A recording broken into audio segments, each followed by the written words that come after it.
simak bersama saudara bahwa pernyataan dari kuasa hukum yang menarik itu Mas Heri, bahwa salah satunya ketika ditanya jurnalis Kompas TV tadi apakah yakin PK ini akan dimenangkan begitu atau dikabulkan gitu ya. Balik bertanya apakah yakin juga bahwa ini peristiwa pembunuhan dan pemerkosaan.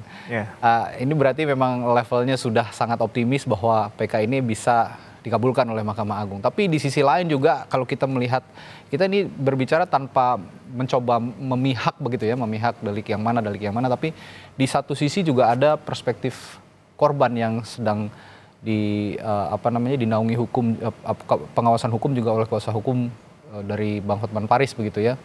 Ini mengatakan bahwa bersikukuh ini adalah peristiwa pembunuhan. Sebetulnya langkah hukum yang bisa dilakukan ataupun adakah langkah hukum yang bisa dilakukan ketika PK Saka Tatal ini kemudian dikabulkan dan pihak dari korban bersikukuh bahwa ini peristiwa pembunuhan begitu?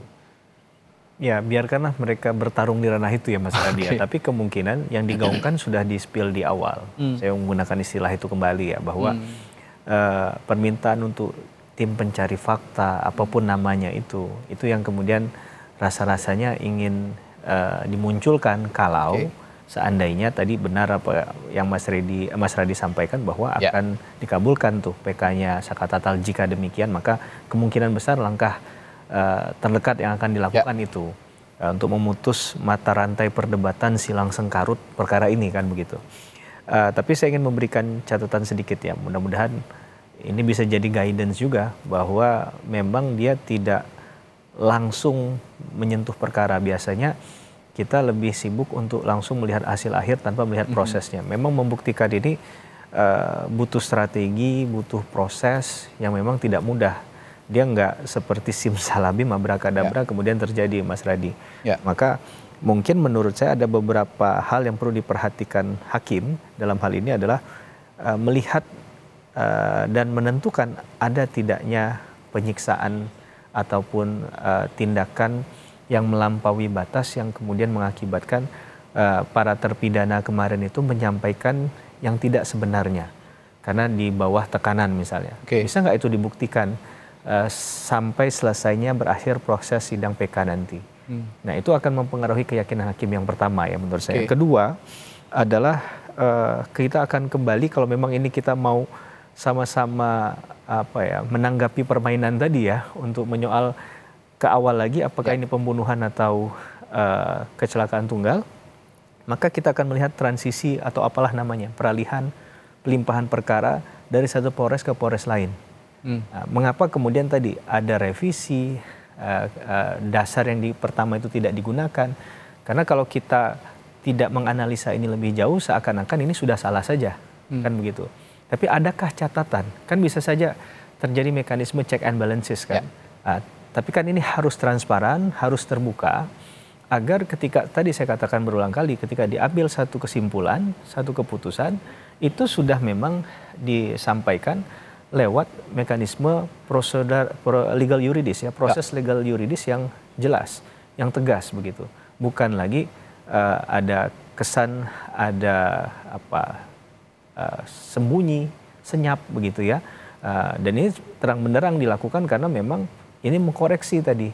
Jadi kita belum mengatakan bahwa yang benar A, benar B kalau ini tidak clean and clear nih, tidak jelas proses transisinya. Yang saya tahu bahkan dakwaan itu kan misalnya bisa dievaluasi misalnya dalam tingkat dakwaan saja itu masih bisa direvisi sebelum ada beberapa ketentuan waktu yang mungkin bisa dilakukan dalam hal itu. Tapi ketika itu sudah itu pun dalam hal yang sangat terbatas ya, bukan kemudian misalnya awalnya adalah dakwaannya pencurian, kemudian ternyata dakwaan yang dibuktikan nantinya adalah perkosaan. Nah ini kan hal yang lain begitu.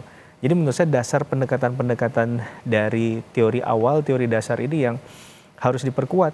Karena kita nggak lagi bicara pada proses yang sudah lanjut, kita menyoal pada tahap-tahap awal dari hadirnya kasus ini jadi perdebatan publik.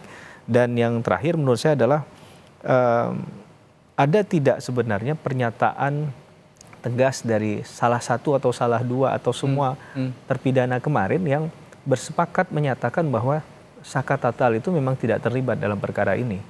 Nah, kalau ada itu menurut saya itu juga bisa memunculkan salah satu keyakinan hakim bahwa khusus untuk Saka Tatal, kita nggak bilang jenis pidananya apa ya, tapi untuk Saka Tatal memang dia tidak melakukan tindak pidana itu. Gitu. Oke. Dan ini yang menarik begini, Mas Heri. Ketika saya sempat berbincang dengan mantan Kapolda Jawa Barat, Irjen Polisi Purnawirawan Anton Carlian, yang pada saat itu menjabat sebagai Kapolda Jawa Barat, sesaat setelah kasus ini bergulir bahkan sudah hampir memasuki masa persidangan, atau kalau saya tidak salah bahkan sudah memasuki masa sidang. Gitu. Dan beliau mengatakan bahwa sebenarnya kasus ini pada saat bergulir begitu ya, mengapa bisa lama sekali baru ramai kembali sekitar 8 tahun kan rentangnya begitu. Ini sangat lama sekali. ke 2024. Betul. Ini sangat lama sekali, dan menurut Pak Anton Carlian pada saat itu saya berbincang, sepertinya peristiwa ini dianggap sudah benar-benar terjadi demikian rupa dan sudah inkrah begitu, dan dianggap tidak ada keanehan. Nah, ini rentang waktu 8 tahun banyak sekali orang-orang yang menganggap ini janggal tapi tidak muncul ke publik, tidak bicara ke publik, sehingga bertambahlah kesumiran kasus ini.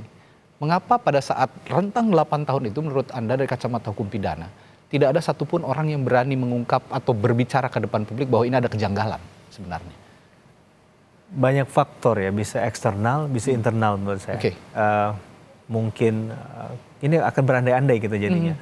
Apakah mereka juga terlibat dalam hal itu misalnya? Kita nggak tahu sejauh mana, karena kalau kita ambil contoh Dede sajalah, kemudian Liga Akbar, itu kan memberikan keterangan yang sejauh ini diubah sendiri oleh yang bersangkutan, dan itu sudah menimbulkan akibat yang tidak kecil dampak hukumnya bagi pihak lain. 8 tahun penghukuman tanpa kalau memang benar ini adalah tidak benar atau sesat kita katakan, dia sudah dihukum atas keterangan yang tidak bisa dipertanggungjawabkan. Jadi saya juga ingin mengatakan bahwa keterangan yang disampaikan kalaupun mau diubah tadi itu jangan dianggap menyucikan semua perbuatan yang sudah dilakukan sebelumnya.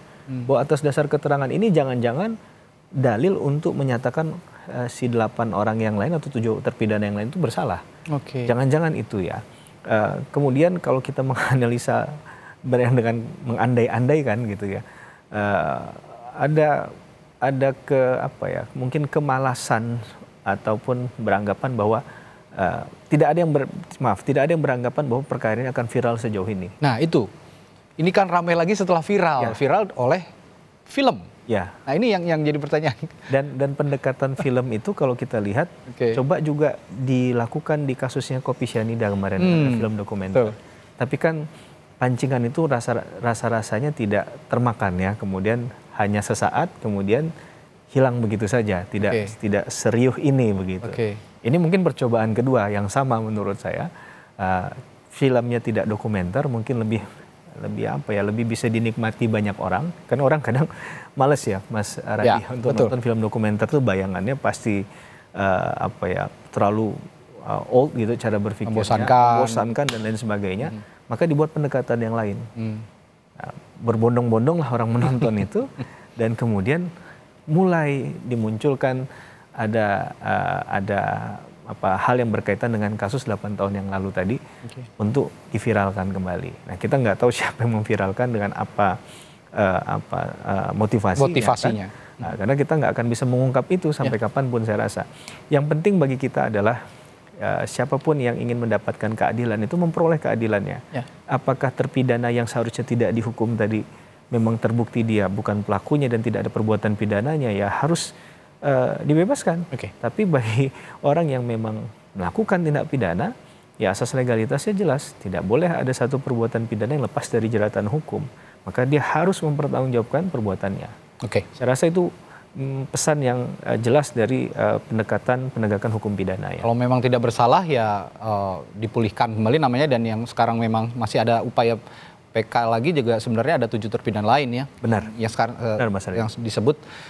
Bisa saja hasil sidang PK Saka Tatal ini juga menjadi kuncian begitu ya, menjadi cantolan untuk mereka mengajukan PK para 7 terpidana ini lagi.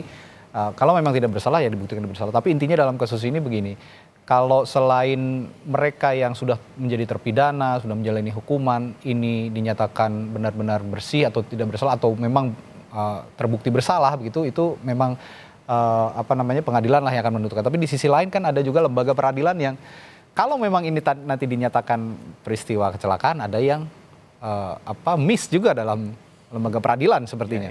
Dari pengadilan ada istilahnya ada salah sidik, salah tuntut, salah putus begitu jadinya. Bisa jadi. Ini kan berantai. Nah setelah ini apakah ekses itu juga bisa diproses secara hukum atau ada sanksi hukum terhadap pihak-pihak yang mengadili atau menyelidik, menyidik dan juga menuntut?